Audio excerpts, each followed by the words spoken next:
Hello, I'm Brian Malow, and I am coming to you live from Lindau, Germany, where it's the 71st annual Lindau Nobel Laureate Meeting.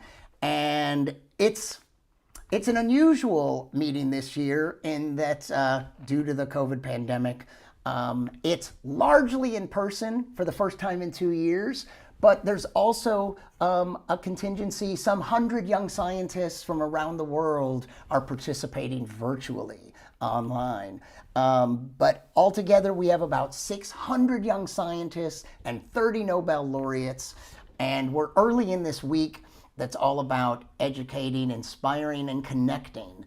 It's about mentorship.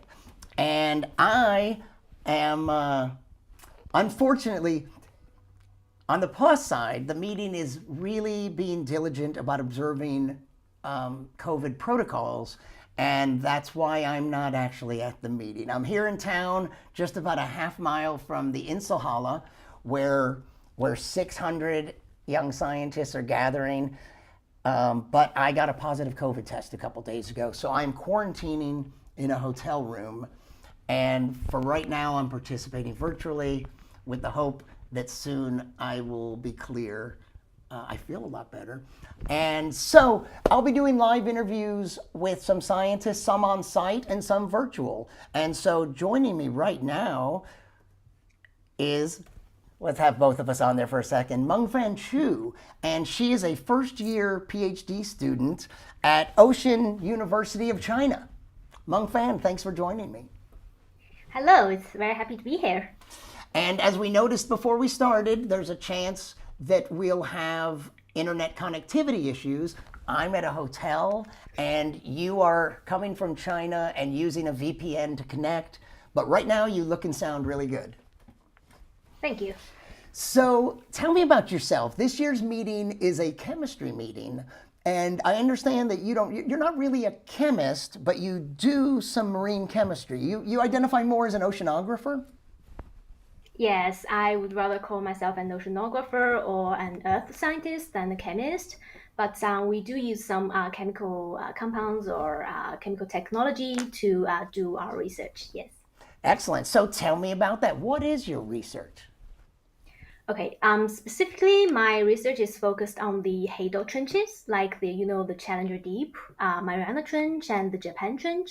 And I'm interested in the carbon cycle in the Hadal trenches. So, specifically, is the organic carbon, what kind and how many are being transported into these trenches, and how many of them are buried, how many of them are becoming carbon dioxide that's eventually be emitted into the atmosphere. So of course, these processes, they are related to what we call biological and chemical processes. So I guess that's why I'm closely related to chemistry.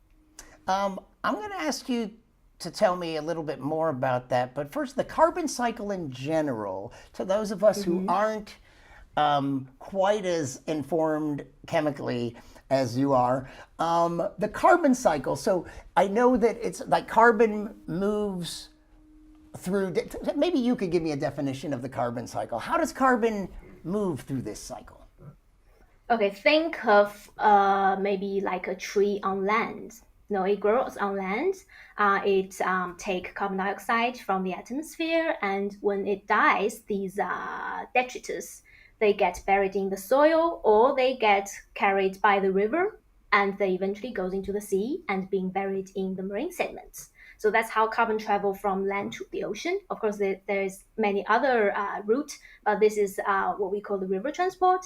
And these carbon, once they enter the ocean, they may, like I said, they may be buried, they may be returning to the atmosphere, and they may be further transported in the deep earth. That's what's happening in the Hadal trenches. That's what we call the plate subduction.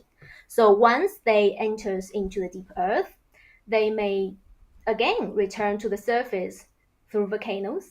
That's volcano eruptions. So through that, they are again back into the atmosphere, and maybe they will be again absorbed by other higher plants or marine phytoplankton, and that compose the whole cycle of carbon. And so that's such a vast cycle. Which part is your research focused on? My research is actually that's actually what's interesting about tidal trenches, because it's an ending point of the transport on the surface Earth, and it's the starting point to the deep Earth. So I would say I'm at a point that covers a lot of places, and I would like to cover them all. But yeah, I hope I can cover them all. But I'm not having a very specific purposes of specifically which process I'm going to focus on because I want them Okay. all. Yeah. Yeah. So, did you always know that you wanted to be a scientist, or did you have any other Mm, passions and interests? yeah, not really, I have to say, because when I was a child, I wanted to be a playwright. And then I choose this major only because it's one of the best major in my university. And as I move on, as I doing more and more scientific research, I begin to appreciate the beauty of it. So I believe, you don't have to be natural about something. That interest can be grown while you're doing it. Excellent. Tell me about science then. What is beautiful about science? What makes you love it? What makes you get up in the morning to do the work you do? I think it's about that when you're doing science, you're always doing new things. You are always pursuing some new objective, and you get to do new things every day. You get to gain new knowledge about this world every day. So you don't have to do any repetition. Of course, the experiment has to be repeated, but you know something different, something new every day, and every step you take leads to new knowledge. I think that's what's most fascinating about being a scientist. That's beautiful. So, how did you first hear about the Lindau meeting? And I'm curious about how you became a young scientist attendee this year and what Mhm. some of your anticipations were. But had you heard of the meeting? I haven't heard of the meeting until I apply for it. And in my major, sometimes we have to go to the sea to carry out some scientific investigation. So I was actually on a research vessel. I was literally on the sea when my supervisor texted me. He said, "Do you want to go to Germany for a while?" And then later I find out that this is the first time that my university has been in collaboration with I think the Sino-German Science Center, and we're funded by them. So I began my application on our research vessel, and the internet, is really crappy with the help from my husband, from my friends on land. So I finally complete the application while I'm being seasick. The weather wasn't really good. So yeah, after I returned, I find out that I'm being nominated. I was like, what, me? I mean, why? I'm just a normal student. And then I come here. I was really nervous about this because, as I said, I don't know much about chemistry.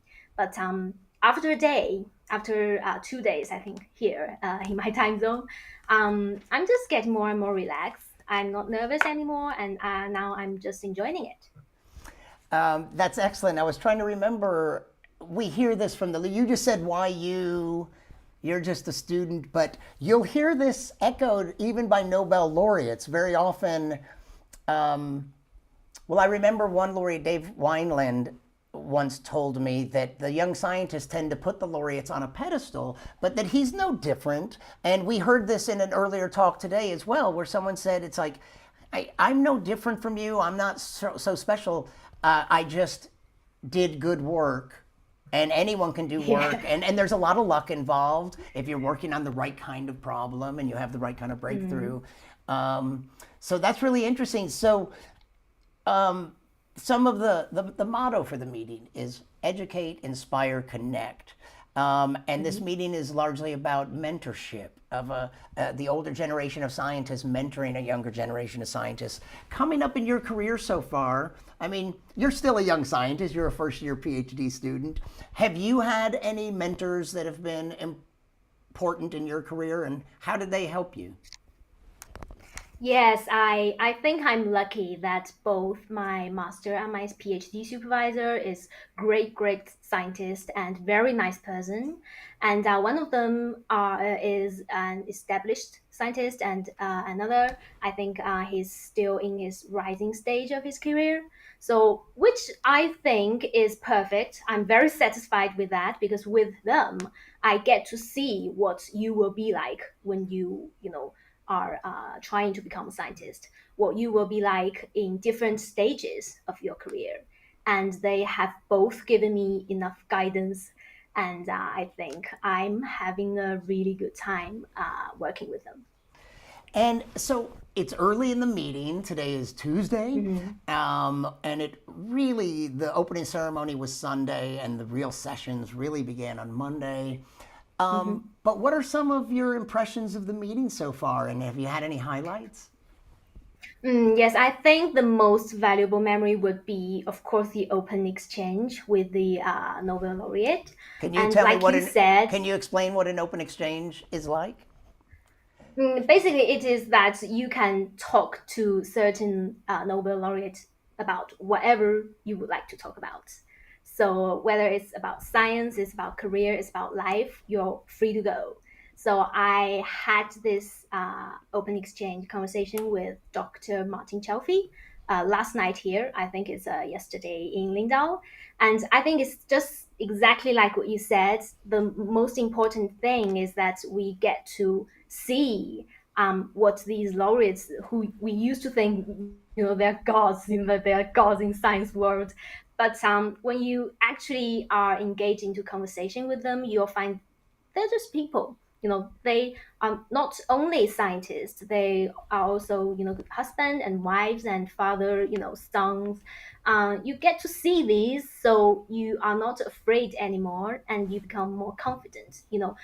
Once you know that they may share the same struggle with you, you will be confident that maybe one day I will be just like them. Yes, I very. think that's what impresses me the most in this whole meeting. Yes, And and yes, I'm also impressed by Dr. Ben Feringa, his speech about chemical synthesis. I'm impressed about his passion in science and his passion to the whole society. Yes, I think that's what a scientist should be like. Yes. is there something that you wish more people understood about science, the general public, the non-scientists? Mm, I think that they need to know that scientists make mistakes sometimes. General public sometimes they think science have to be true. But we are pursuing that truth, but sometimes we also make mistakes. Currently, I think there are a bit of public crisis regarding how people trust science and scientists. But I think people should know that, of course, scientists are people. They are just like anyone around you, and you have to know that we are trying to do good things. But you won't expect us to be always right. You have to allow us to, test something or make mistakes. Excellent. Well, you know what? Thank you so much for taking the time to chat with me. I know that I didn't want you to miss any of the sessions going on, but it's a hectic schedule here, and I know you're in a later time zone. So thanks for working this in. And for those of you watching, this is my first live interview this week, and we'll be having more. And one thing we just heard about these, there are different kinds of sessions. So each laureate does tend to give a technical talk, and sometimes they're not even extremely technical, although often they are. But then there are these other types of sessions, like the exchange sessions, that are much more interactive. And then there's so much else going on here with meals and picnics and sort of social events. So I hope you continue to have, even virtually, that you're getting a good taste of the meeting because you couldn't be here. Yes. But thank you so much for taking the time to talk to me. Thank you. And thanks for watching, and we'll have more to come. Thank you.